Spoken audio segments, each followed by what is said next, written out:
ఇక 2016లో కాపు ఉద్యమ నిరసనలో భాగంగా తునిలో రైలుకు నిప్పు పెట్టిన కేసు రీఓపెన్ పై ఏపీ ప్రభుత్వం సంచలన నిర్ణయం తీసుకుంది. తమకు ఈ కేసును రీఓపెన్ చేసే ఉద్దేశం లేదని, తిరిగి విచారణ చేయాలని హైకోర్టులో పిటిషన్ వేసే ఆలోచన కూడా లేదని సర్కార్ ప్రకటించింది. ఇందుకు సంబంధించి అప్పీల్కు వెళ్లాలని మొదట ఇచ్చిన జీవోను రద్దు చేస్తూ మరో జీవో ఇచ్చింది.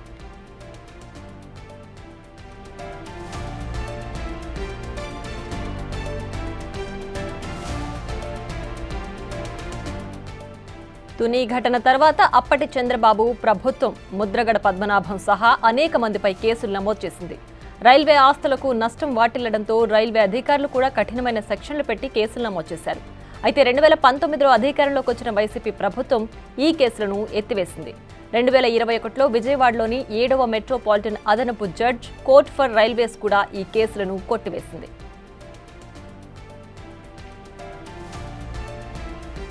ఇలా అన్ని కేసులు కొట్టేసిన తర్వాత ఉన్నట్టుండి ప్రభుత్వం నుంచి ఈ కేసులను తిరిగి పునర్విచారించాలంటూ హైకోర్టులో అప్పీల్కు వెళ్లాలంటూ జీవో జారీ అయింది. ఇందులో పబ్లిక్ ప్రాసిక్యూటర్ను ఆదేశిస్తూ హోంశాఖ ఉత్తర్వులు జారీ చేసింది. దీంతో ఈ కేసులో ముఖ్యులైన ముద్రగడ పద్మనాభం, దాడిశెట్టి రాజా, కామన ప్రభాకర్ రావు లాంటి వారికి మళ్లీ చిక్కులు తప్పవని తేలిపోయింది. కానీ ప్రభుత్వం వెంటనే యూటర్న్ తీసుకుంది. తుని కేసును కొట్టేస్తూ రైల్వే కోర్టు ఇచ్చిన ఉత్తర్వులపై అప్పీల్కు వెళ్లే ఆలోచన లేదని ఏపీ ప్రభుత్వం క్లారిటీ ఇచ్చింది.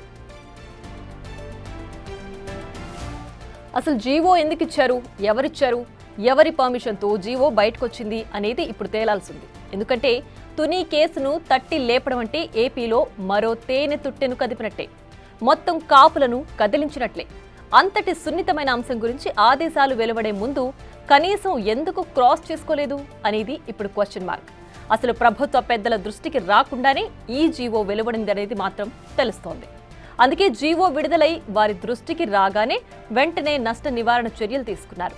క్లారిటీ ఇస్తూ జీవోను వెనక్కి తీసుకున్నారు. ఏ స్థాయి అధికారి ఆమోదంతో ఈ ఫైల్ మూవ్ అయింది, ఎందుకు జీవోగా మారింది అనే దానిపై ఇప్పుడు ప్రభుత్వ పెద్దలు ఫోకస్ చేస్తున్నట్లు కనిపిస్తోంది. అసలు సీఎంఓ పెద్దల జోక్యం లేకుండా, సీఎస్ పరిశీలించకుండా, సీఎం చంద్రబాబు ఓకే అనకుండా ఇలాంటి అత్యంత ముఖ్యమైన జీవో ఎలా బయటకొచ్చిందనేది ఇప్పుడు ఆశ్చర్యంగా ఉంది. అది కూడా కూటమి ప్రభుత్వం తన ఏడాది పాలనను పూర్తి చేసుకుంటున్న సమయంలో ఈ జీవో రావడం మరిన్ని అనుమానాలకు తెరలేపుతోంది.